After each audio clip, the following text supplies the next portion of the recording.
नमोस्तु। सभी लोग एक बार उच्च ध्वनि में नमोकार मंत्र का उच्चारण कर लें, लेकिन ताकत से करना है, धीरे नहीं।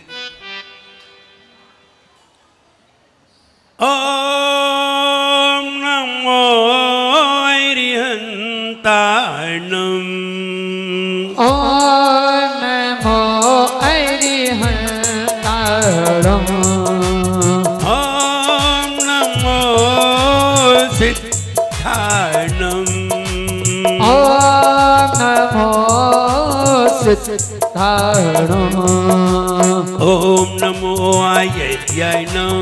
ओम नमो आयर्याणम। ओम नमो वज्रायणम। ओम नमो वज्रायणम।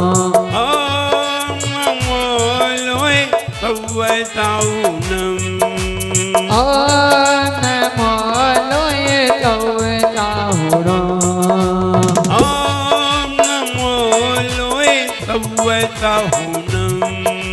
ओम नमो लोय कव्वताऊनम। अपने आपको आप में वर लिया। आपने आपको आप में भर लिया। चेतना को स्वयं ही प्रखर कर लिया। इतना होताया ये पकड़ कर लिया।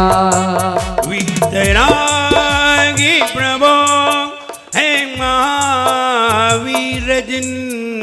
वीतरागी प्रभो हे महावीर जिन। आपके द्वय चरण मैं विनम्र नमन। आपके द्वय चरण है नमन। निर्विकारी हुए वस्त्र अंबर किए। निर्विकारी हुए वस्त्र अंबर किए। छोड़कर राज्य को जो दिगंबर हुए। छोड़कर राज को जो दिगंबर हुए।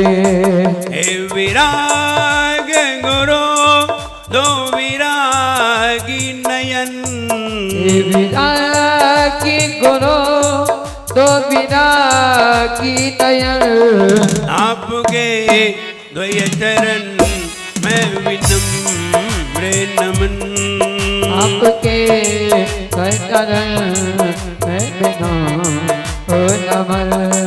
आपके द्वय चरण मैं विनम्र नमन। आपके द्वय चरण मैं विनम्र नमन। जोड़े एक खजाना श्री पार्श्वनाथ भगवान की जय हो। एक खजाना श्री महावीर भगवान की जय हो। राम पूजाचार्य श्री विराट सागर जी गुरुदेव की जय हो। उत्तम आकिंचन्य धर्म की जय हो। जय बोले परम पूज्य अवधूत चरणाचार्य 108 श्री विनम्र सागर जी गुरुदेव की जय हो। बोले समस्त आचार्य संघ की। है दुनिया रैन बसेरा है। दुनिया रैन बसेरा है। क्या तेरा क्या मेरा है। दुनिया रैन बसेरा है।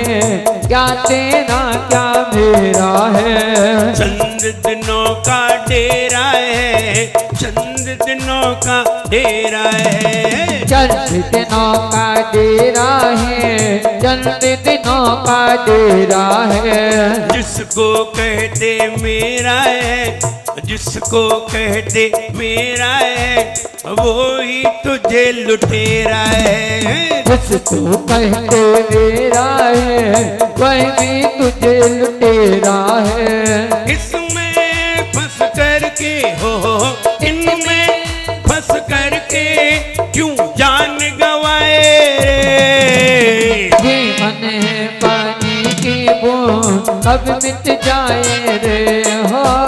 जीवन है पानी की बूंद कब मिट जाए रे। होंगी अनहोनी हो होनी अनहोनी जाए रे।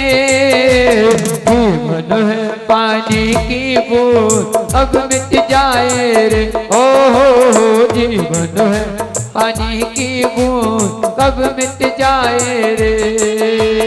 क्या लेकर तू आया था, क्या लेकर तू जाएगा।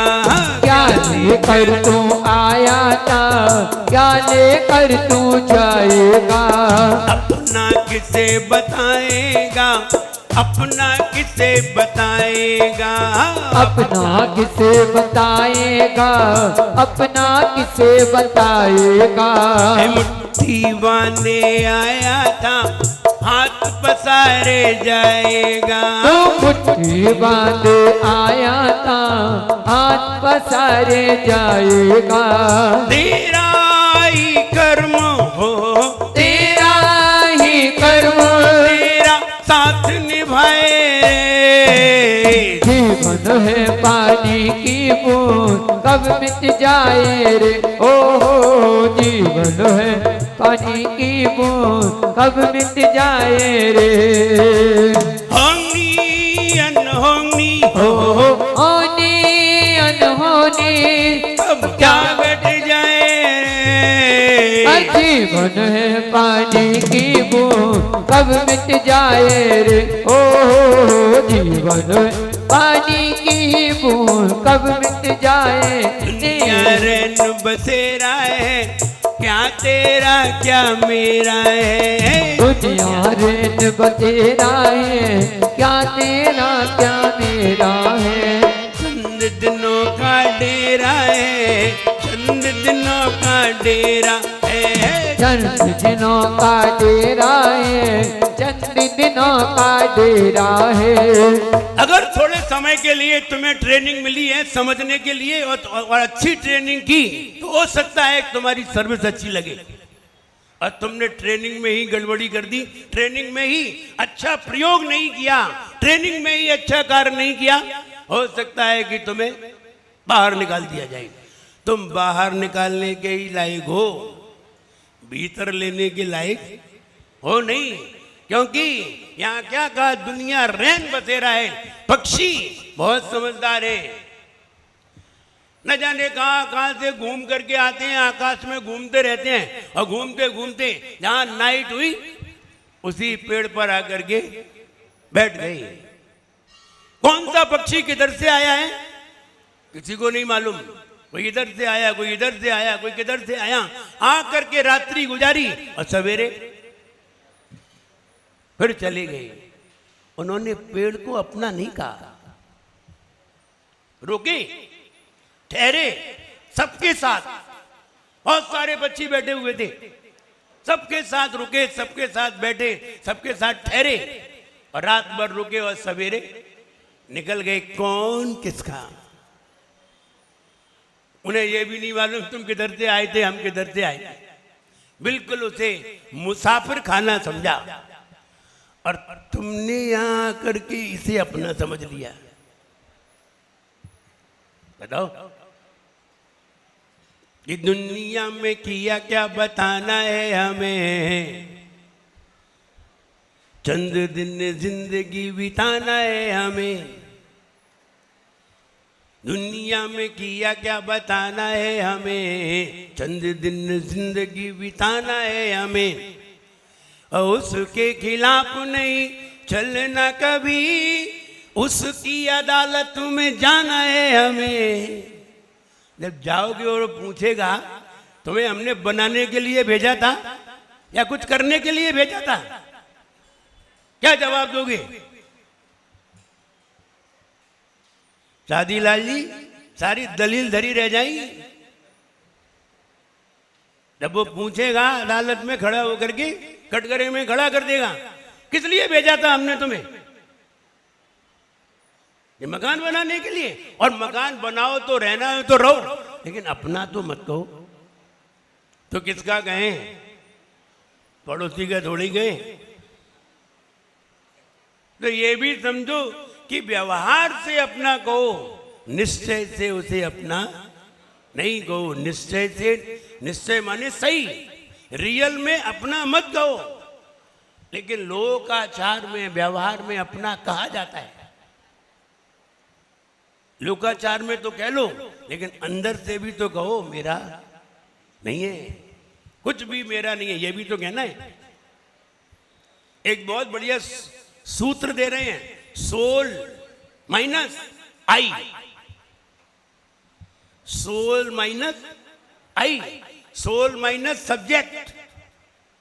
अब सारे ऑब्जेक्ट खत्म हो गए, सारे नॉमिनेट खत्म हो गए, सब खत्म हो गए, पॉजिटिव, नॉमिनेट, सब्जेक्ट, ऑब्जेक्ट सब खत्म हो गए। हमने क्या खत्म कर दिया? सब्जेक्ट। सोल माइनस आई, फिर अपने आप हो गए मी, माई, माइन, सब अपने आप माइनस हो गए। और सोल में से आई गई, सोई तुम आकिंचन अकेले रह गए। फिर कोई ना मेरा रह गया, ना मैं रह गया, ना मेरा कोई बेटा बेटी, कोई कुछ नहीं रह गया। सरल सूत्र है, सोल माइनस आई बराबर आकिंचन। तो मैं हटा दो, सोई माई गया, सोई माइन गई, सोई मी गई, आई हटा दीजिए। ये आई ने ही सब लगा लिए, आई ने ही, आई ही मी को ले आया, आई ही माई को ले आया, आई ही माइन को ले आया। तो एक पे ही जोर दो कस के, आई हटा, खत्म। तो सोल में से, स्वयं आत्मा में से मैं को हटाना अकिंचन है। जैसे ही मैं हटेगा तुम अकेले रह जाओगे, और अकेले में बहुत आनंद है। वो मुझे याद आता है जब लड़का लड़की को देखने के लिए गया, तो लड़की ने कहा मैं तुम्हारे सारे दुख बांट लूंगी। तो लड़का बोला मुझे कोई दुख है ही नहीं। तुम कैसे बांटोगे? मुझे कोई दुख है ही नहीं। बोले अभी की बात नहीं कर रही हूं,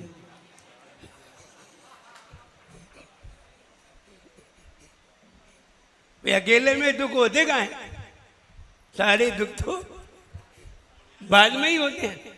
और शादीशुदा लोग सब जानते हैं।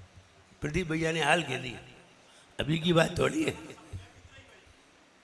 तो इसलिए हम ये कहना चाहते हैं कि हम अकेले रहना ही नहीं चाहते, और अकेले में बड़ा दुख महसूस होता है।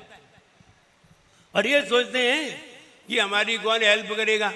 अरे तुम अकेले तो रहो, बहुत सारे तुम्हारी हेल्प करने के लिए तैयार है, लेकिन तुमने पहले ही डर बैठा लिया, तुमने पहले ही ये सोच लिया कि कौन हमें देखेगा, कौन हमारी सहायता करेगा। तुम्हारी इच्छाओं ने तुम्हें क्या क्या बना दिया,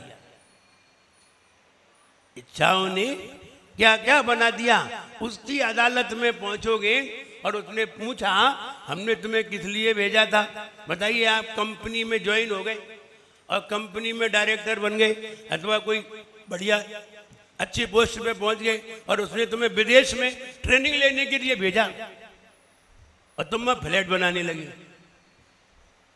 और लौट के आए, उसने पूछा क्या किया, मैं फ्लैट बना रहा। चल, होगी तुम्हारी नौकरी, तुम नौकरी के लायक हो नहीं, भगा देगी कंपनी। अब आप विचार करिए, उसकी अदालत में पहुंचे और उसने तुम्हें खड़े करके पूछा और तुमने जवाब दिया हमने मकान बनाए थे और ये बनाए थे। बोले इसलिए भेजा था हमने। चलो ये मनुष्य पर्याय वापस करो, दूसरी पर्याय में जाओ, तुम इसके लायक हो नहीं। केवल मनुष्य पर्याय में ही जीव ये समझ पाता है कि आई एम एन एलोन, कोई भी मेरा नहीं है। मनुष्य गति में ही समझ पाता है, और यही समझ में नहीं आ रही। और इतना सुनने के बाद भी, पढ़ने के बाद भी समझ में नहीं आ रही। इसका मतलब है, साफ लिखा है कि मोह बड़ा अलबेला है, सबको यहां धकेला है। ये मोह बहुत खतरनाक है।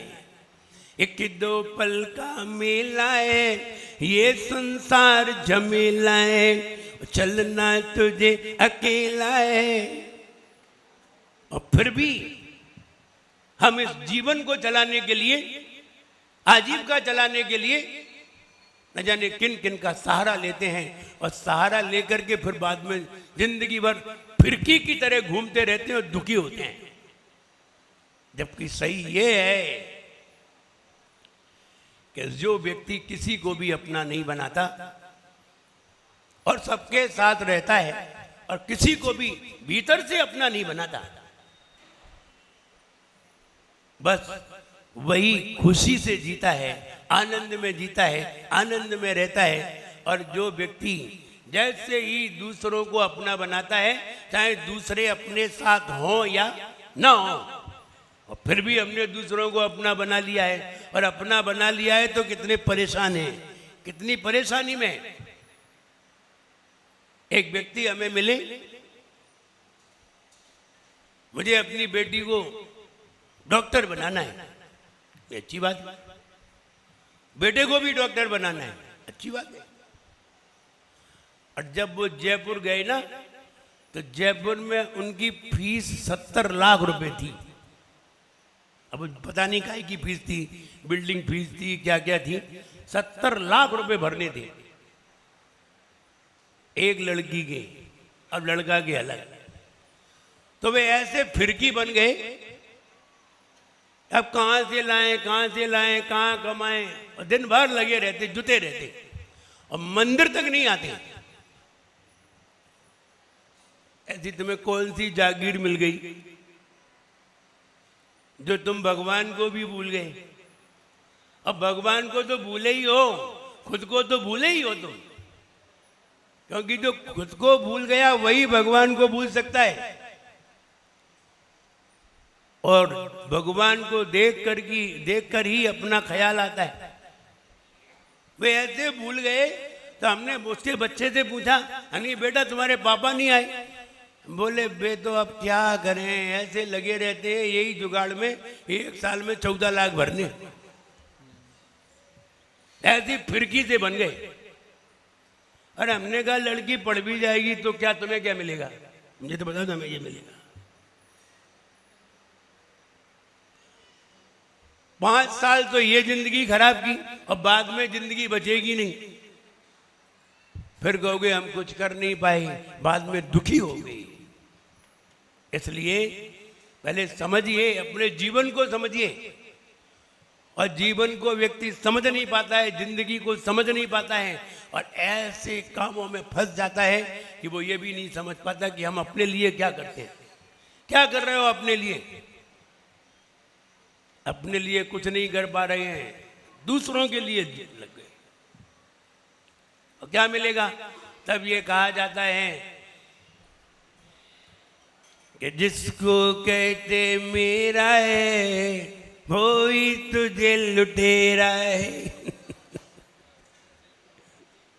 कह लो अपना अपना, कह के कि तुम्हें बहुत एक सर पे ताज लग जाएगा तुम्हारे ऊपर, और तुम्हारी बहुत प्रशंसा होगी, पूरे नगर में तुम्हारी प्रशंसा होगी। अपना कह के, अपना कह के कोई तुम्हारी प्रशंसा नहीं करेगा, और तुम किसी को अपना नहीं कहो, पूरा नगर तुम्हारी प्रशंसा करेगा। क्योंकि वो प्रशंसनीय है, वो आदरणीय है, वंदनीय है। किसी को अपना कहने में कहीं वंदना नहीं है, और सबको अपना न कहने में तुम वंदनीय हो जाते हो। इसलिए परिग्रह को समाप्त करा दिया, पहले इच्छाओं को त्याग कराया शौच के दिन, और फिर त्याग के दिन सब अंदर का भी बाहर निकलवा दिया। अब क्या बचा तुम्हारे पास? अब कुछ नहीं बचा। अब तुम अकेले हो, और अकेले हो तो अकेले की पहचान करो।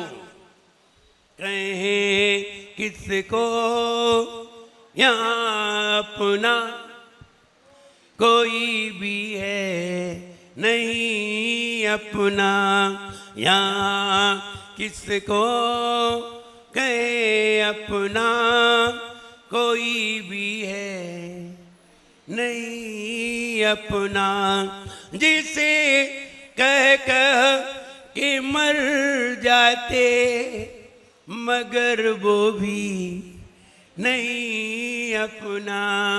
कहें किसको यहाँ अपना कोई भी है।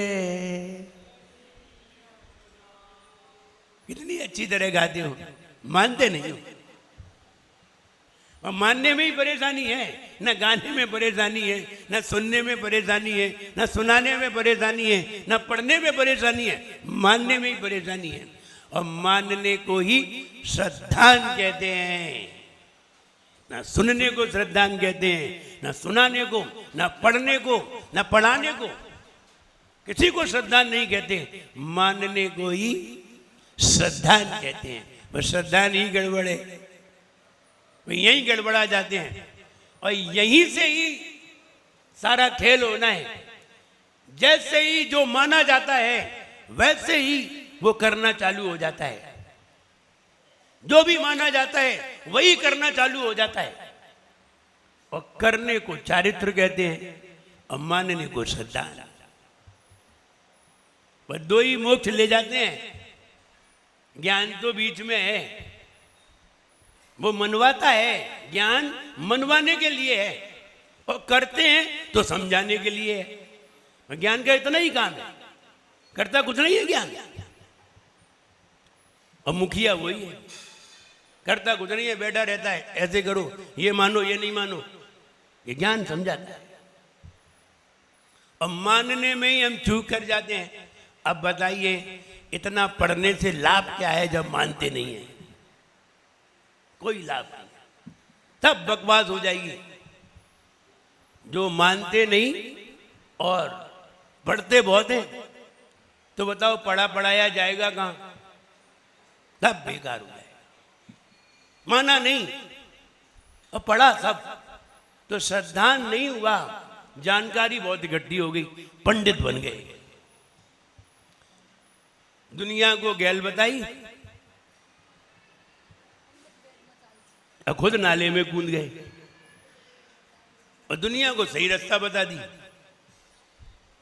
और खुद कीचड़ में कूद पड़े।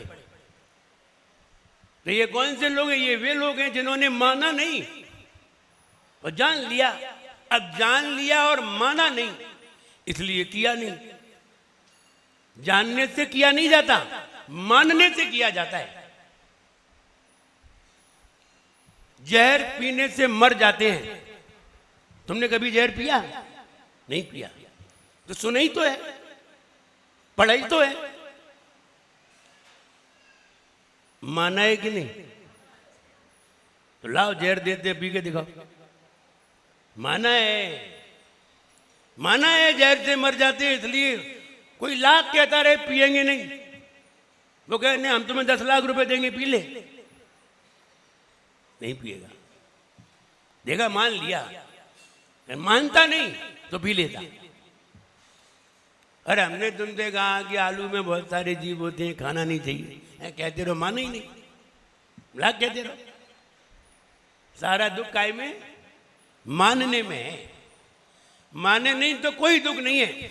तुम सबके साथ रहो, किसी को अपना मत मानो, कहीं दुख नहीं होगा, और मानने में ही दुख हो जाएगा। हमने बताया था ना, 2 बच्चे लड़ पड़े, एक बड़ा भाई था, एक छोटा भाई था। तो छोटे भाई ने बड़े भाई ने छोटे भाई को कह दिया गधा कहीं का, तो उसने भी कह दिया तू भी गधा। फिर उसने कह दिया कि तू गधा, तो उसने 3 बार कहा गधा बड़े भाई ने, तो छोटे ने 6 बार कह दिया। अब 6 बार गधा कह दिया। अब पिताजी आए, तो छोटा तो रो के पहुंच गया बड़े की शिकायत करने, इसने हमसे गधा कहा, और 3 बार कहा इसने हमसे गधा। तो बड़े ने कहा इसने भी हमसे 6 बार कहा। तो पिताजी ने कहा तुमने 3 बार कहा, इसने 6 बार कहा, अब तुम क्यों रो रहे हो? तुमने तो 6 बार कहा था। बोले हमने कहा था इससे, इसने माना ही नहीं, इसने अपने आप को गधा माना ही नहीं। अब मान्यता में ही दुख है, बोले तुमने क्यों मान लिया? हमने मान लिया, बस मान लिया इसीलिए तो दुखी है। इसलिए घर मकान में खूब रहो, सबके साथ खूब रहो, लेकिन किसी को अपना न कहो। इसीलिए ये लाइनें लिखी, हम ही खुद भूल कर अपना यहाँ भूले हैं मंजिल को, हम ही खुद भूल कर अपना यहाँ भूले हैं मंजिल को, पराए को है अपना मानते वह नहीं अपना है किसको यहाँ अपना कोई भी है। और फिर भी अपना समझ रहे हैं। देखो रहने में कोई बुराई नहीं है, कोई खिलाए तो खाने में कोई बुराई नहीं है, कोई तुम्हें मकान में रखे तो रहने में कोई बुराई नहीं है, लेकिन बुराई तो अपना मानने में है, बस यही खतरा है। और अगर किसी को तुमने अपना न कहा, न माना, अंतरंग से अपना न माना, समझ लीजिए आपको सम्यक दर्शन हो गया। अब बताओ, इतनी बड़ी चीज, इतना बड़ा वैभव मिल रहा है, जिसके सामने 6 खंड की संपत्ति भी धूल है, उसकी बराबरी नहीं कर सकती। ऐसा सम्यक दर्शन मिल रहा है, लेकिन वो लेने को तैयार नहीं है। मोह बड़ा अलबेला है, इसने तुझे धकेला है। कैसा मोह है, इतनी सारी विभूति को छोड़ करके जरा से उसमें ये मेरे हैं, ये मेरे हैं, और इसी में ही लगा हुआ है। और पाने के लिए लालायित है। एक कैदी को फांसी की सजा हुई, और फांसी की सजा हुई तो उससे जेलर ने कहा, एक से मिल सकते हो, मां से मिलना चाहोगे या पत्नी से? दोनों में से एक से मिलोगे, दूसरे नहीं। और उसकी उम्र ज्यादा नहीं थी, उसकी शादी हुए लगभग 1 साल भी नहीं हुई थी। तो जेलर ने कहा, एक से मिल सकोगे, किससे मिलोगे? तो उसने कहा, पत्नी से। तो जेलर ने सोचा, हम सोच रहे थे पर मां से मिलना चाहेगा, क्योंकि 25 साल तक तो मां ने पाला है, और अगर पत्नी आए 1 साल नहीं हुए और कह रहा है पत्नी से मिलना चाहेंगे, मां से नहीं मिलेंगे।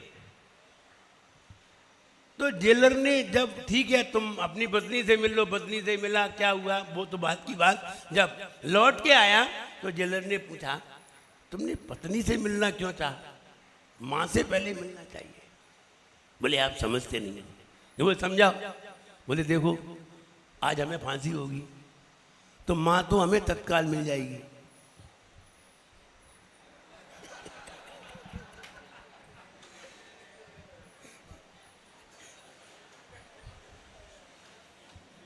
और पत्नी मिलने में 25 साल लगेंगे। तो आदमी भी क्या क्या सोचता है, और कैसे कैसे सोचता है, सबके अलग अलग दिमाग है। तो हम ये कहना चाहते हैं, किसको अपना कहें, और अपना कहना ही गुनाह है। हम भले ही तुम्हारे नगर में हैं, लेकिन हम मुसाफिर की तरह हैं। किसकी तरह? मुसाफिर की तरह हैं। जैसे धर्मशाला में कोई व्यक्ति आता है और आ करके 2 दिन रह करके और चला जाता है।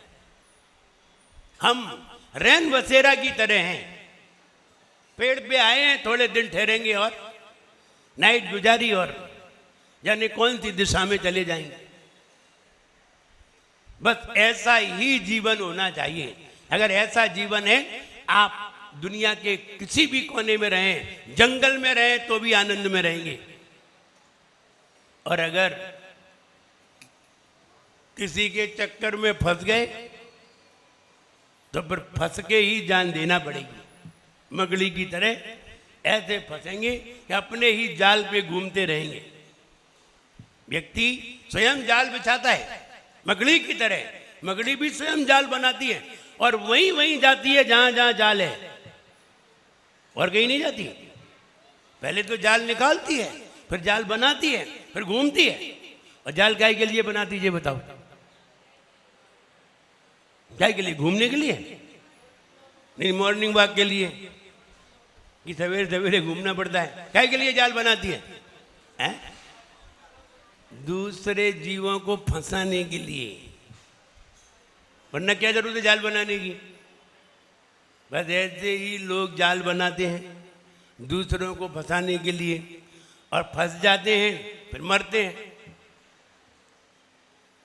ऐसे ही हम जाल बनाते हैं और हम वहीं वहीं जाते हैं जहां जहां हमने जाल बनाया है। तुम 2 मकान बना लो, यहाँ बना लो, वहाँ बना लो, 3 बना लो, फिर देखो तुम वहाँ जाओगे, वहाँ जाओ, बस अपने अपने मकान में जाओगे। दुकानों में अपनी अपनी दुकान पे जाओगे, मित्रों में अपने अपने मित्रों के पास बैठोगे। एक जाल बना लेते हैं और उसी में ही हम घूमते रहते हैं और अंत में उसी में मर जाते हैं। हम ये कहना चाहते हैं कि हम असत्य में तो इतने दिन जान लिया हमने, असत्य को जान करके असत्य में रह लिया। कुछ समय सत्य में भी रहना चाहिए, उसको भी स्वीकार करना चाहिए। हमारे पास दोनों चीजें हैं, सही जानने वाला यंत्र भी है और गलत मानने वाला भी यंत्र है, दोनों है। दोनों यंत्रों का प्रयोग करिए।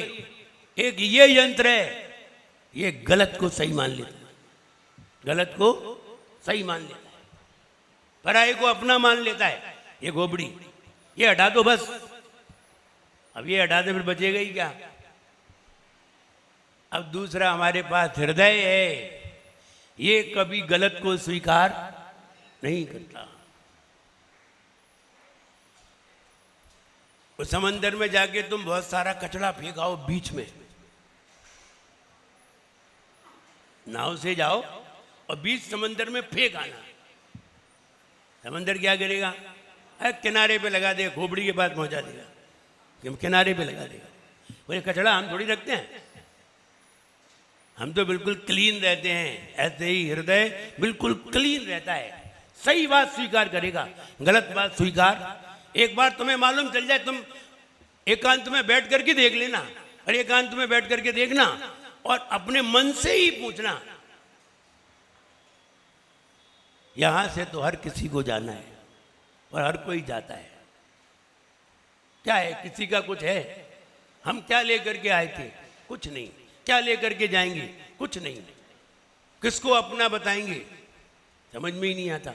और फिर अंतरंग में दिल से पूछो, क्या है तेरा?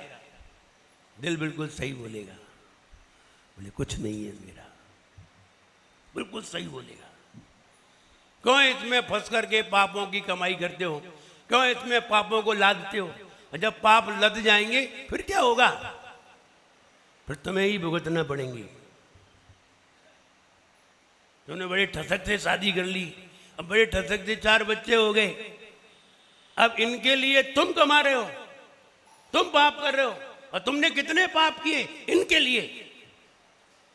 ये तुम्हारे लिए कुछ करेंगे? नहीं। जब एक साधु जंगल में बैठे हुए थे अपनी ध्यान मुद्रा में, अचानक नगर में लोगों को मालूम चला कि यहाँ साधु महाराज बैठे हुए हैं, दिगंबर मुनिराज बैठे हुए हैं। तो लोग उनके दर्शनार्थ गए।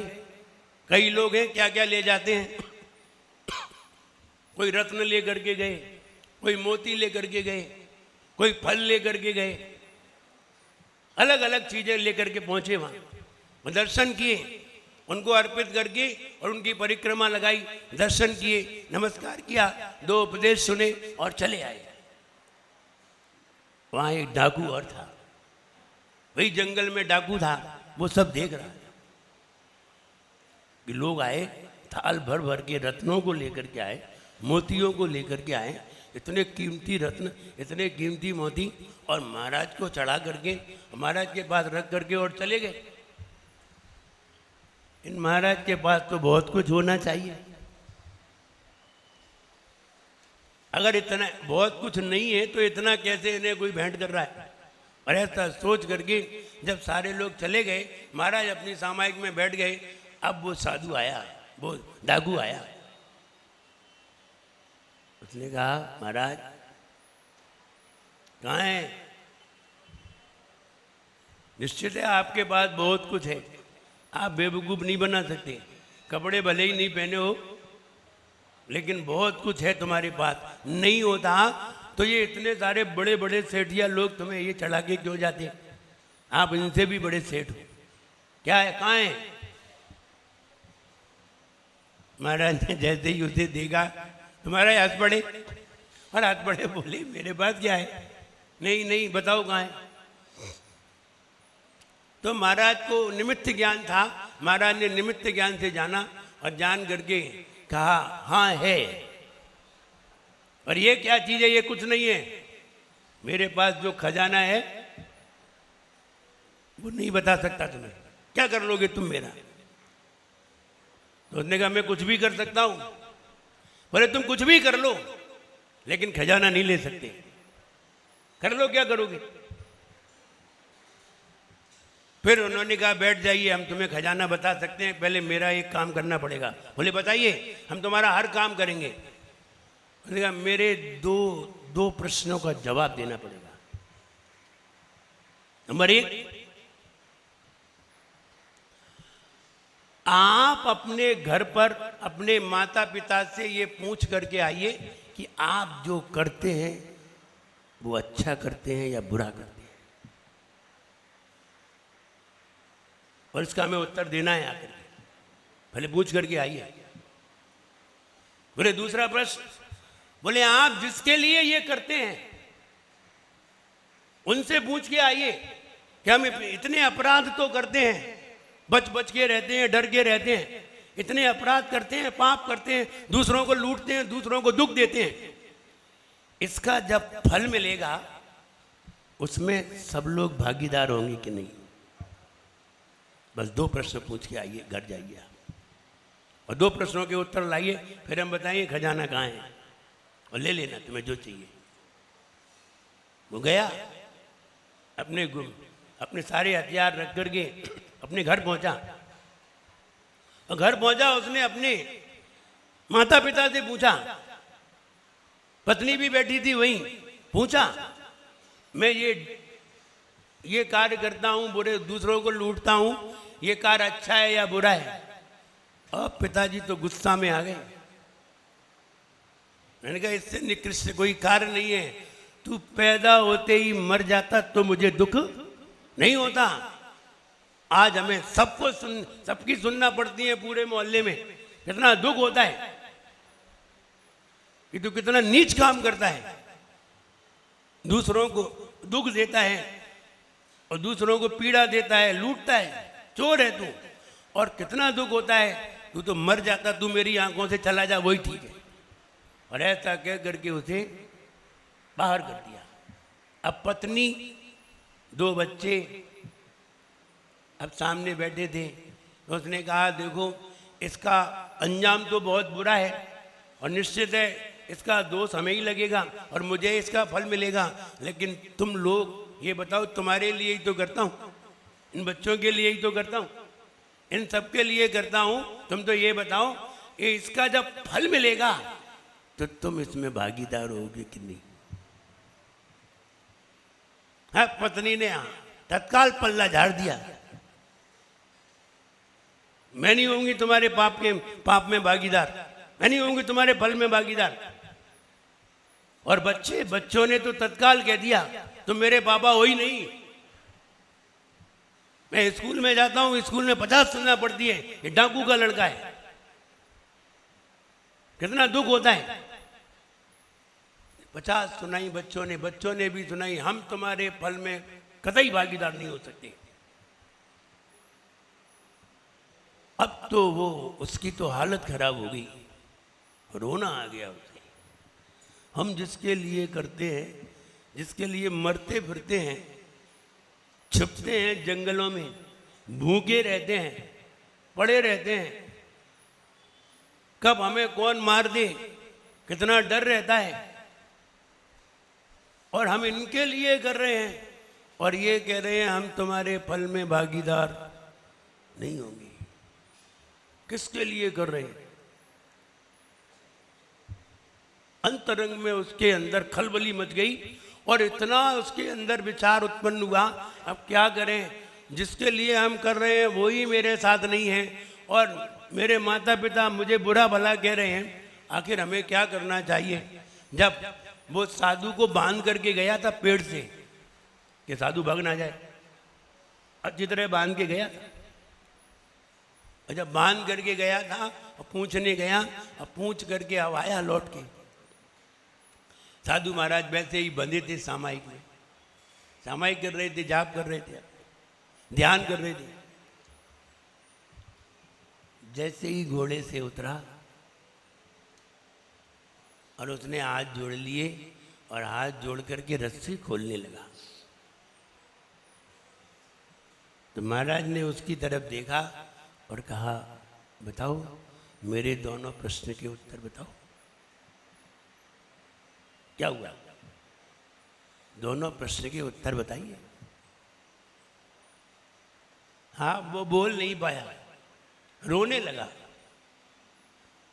रस्सी खोलते खोलते ही रोने लगा, खूब रोया।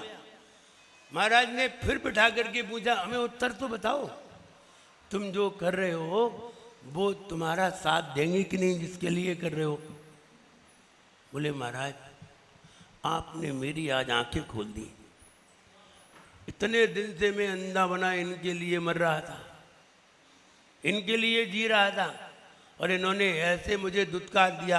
बोले हम तुम्हारे पापों में भागीदार नहीं होंगे, कंच मात्र भी तुम्हारे फल में भागीदार नहीं होंगे। दंग रह गया। जिनको हम अपना समझते थे, जिनको हम ये समझते थे हमारे सुख दुख में ये मेरे साथ देंगे, ये हमारे बुढ़ापे में सहारा बनेंगे, वे एक दिन के लिए भी हमें सहारा नहीं बने और जिनके लिए हमने जिंदगी बर्बाद कर दी। जब उसने पूरी रस्सी खोल दी और महाराज बैठ गए तो बोले बताइए अब तुम्हें कौन सा खजाना बताना है, हम वो खजाना तुम्हें बताएं। हाथ जोड़ के नतमस्तक पड़ गया, बोला भगवान अब मुझे खजाने की ज़रूरत नहीं है, अब मुझे धन की ज़रूरत नहीं है, अब मुझे किसी की ज़रूरत नहीं है, आपने मेरी आंखें खोल दी। अब ये बताइए कि हम इन सारे दुखों से कैसे प्रायश्चित करें, कैसे इनसे बचें और कैसे हम इस पापों से मुक्त होंगे, ये तरीका बताइए।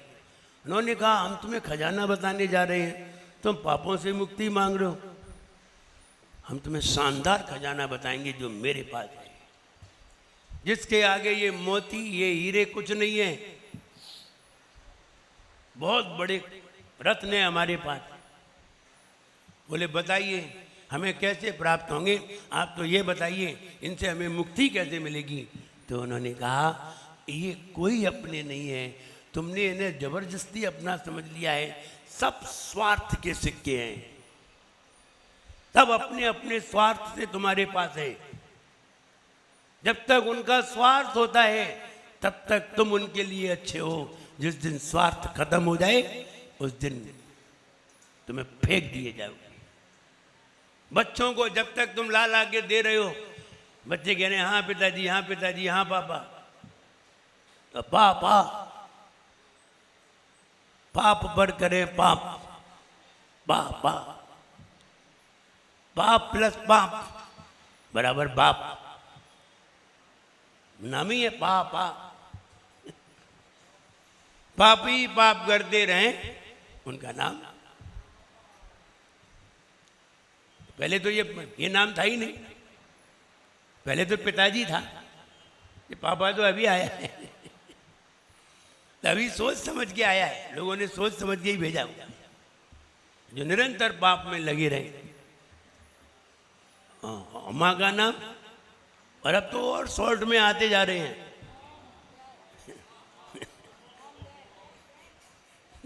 डैड बिल्कुल और शॉर्ट में आते जा रहे हैं, मोम और डैड, बताओ कहाँ कहाँ से नाम आ गए। तो जब उसने देखा, उसने कहा गुरुदेव अब आपने मेरी आंख खोली है तो हमें रत्नों की आवश्यकता नहीं है, आप तो ये बताइए कि मुझे इस पीड़ा से शांति कैसे मिलेगी। मेरा दिल इतना आहत है, इतना आहत है कि जिसको हमने अपना समझा था वही अपना नहीं हुआ, और जिसके लिए हम मरे जा रहे हैं। मेरे ऊपर पाप लद रहे हैं, हमारे ऊपर कर्म लद रहे हैं, और हम इनके लिए कर रहे हैं। लदेंगे तो मेरे ऊपर, भुगतेंगे तो हम, नरक में पड़ेंगे हम, तिरंज गति में भोगेंगे हम मजे करेंगे ये। फिर समझ में आता है ये पत्नी बच्चे ऐसे ही नहीं, पूर्व के तुम उनके कर्जदार हो। उसी को पत्नी मिलती है जो कर्जदार होता है, और जो बड़े कर्जदार होते हैं उनको फिर बच्चे भी मिलते हैं। और जाको राखे साइया, उसको कुछ नहीं मिलता, वो कर्ज लेके आया ही नहीं है। जो कर्ज लेके नहीं आता है उसे ऐसे निमित्त सामने मिलते नहीं है, वो स्वतंत्र रहता है। हम कर्जदार थे ही नहीं, कर्ज लेके आते तो चुकाना तो पड़ेगा ही। बताइए 30 साल पत्नी तुम्हारे साथ रही, एक साल में उसने अगर 1 लाख रुपए खाए तो 30 लाख तुम्हारे खाए कि नहीं? कमाए कितने? आनंद भैया लगे रहो कंप्यूटर में, हिसाब लगा लेना कितने साल साथ में रही हो, कितना खा गई, कितना हमें कमाना पड़ा, फिर बच्चों को कमाना पड़ा।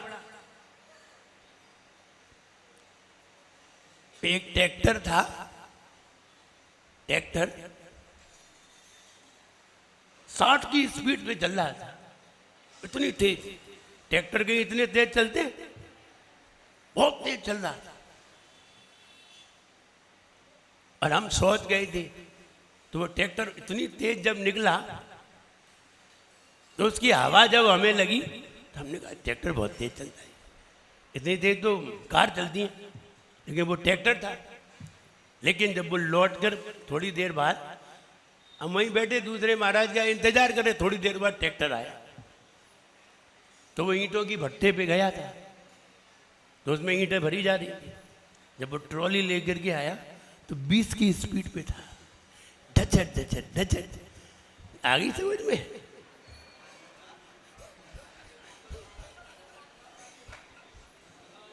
अकेले की क्या स्पीड थी उसकी। जैसे ही ट्रॉली लगी 20 की स्पीड रह गई। वो थोड़ी सी चढ़ान थी, थोड़ी सी, तो बार बार ऐसा उल्टा खड़ा हो जाए। आ गई समझ में? ज्यादा समझाने की जरूरत। सारा सामान ट्रॉली का ही होता है, ट्रैक्टर का कोई सामान नहीं होता। ट्रॉली लगे तभी सामान रखने के काम आती है, और ट्रॉली गाय के लिए होती है, सामान के लिए। ट्रैक्टर तो फ्री होता है,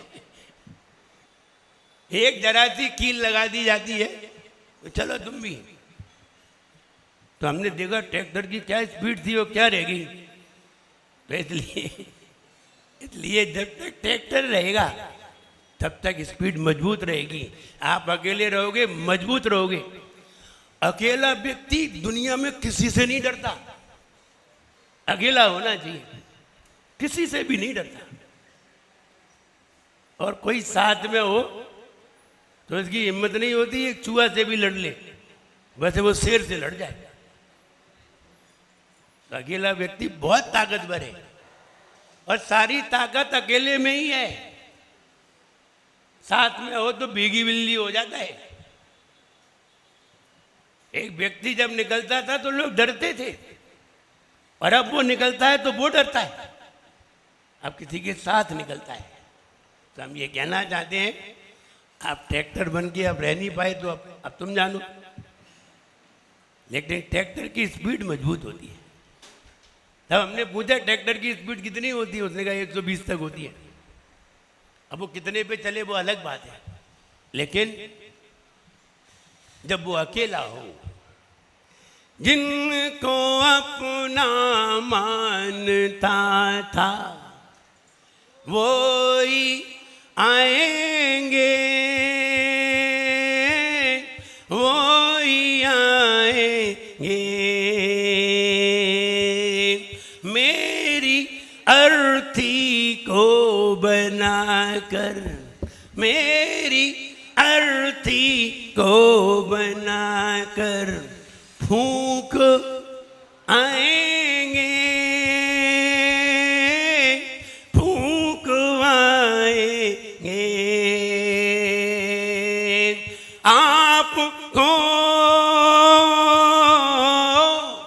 आपको नहीं जान पाया और मर गया,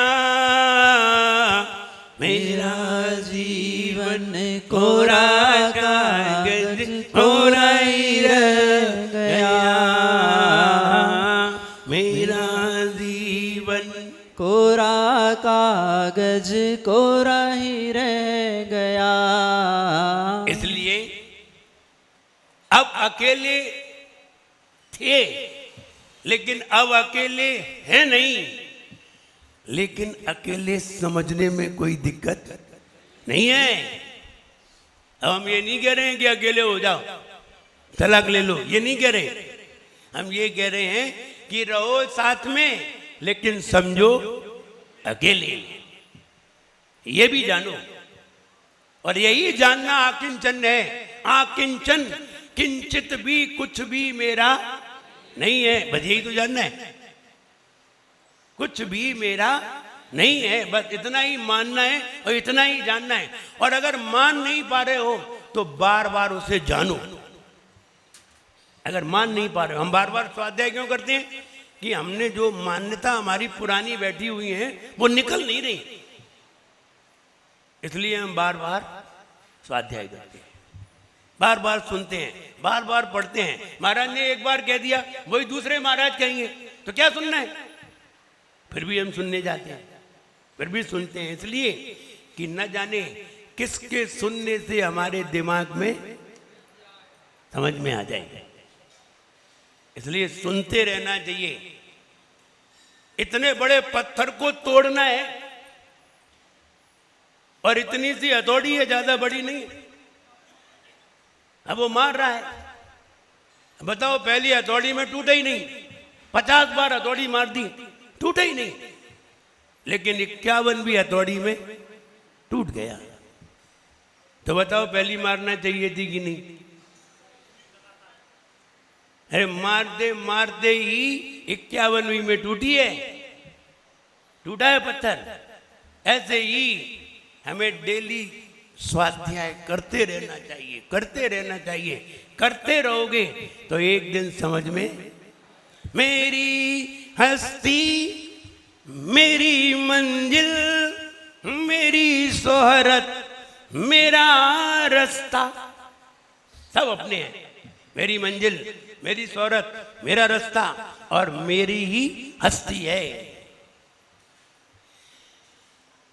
कहे किसको यहाँ अपना कोई भी है नहीं अपना, मेरी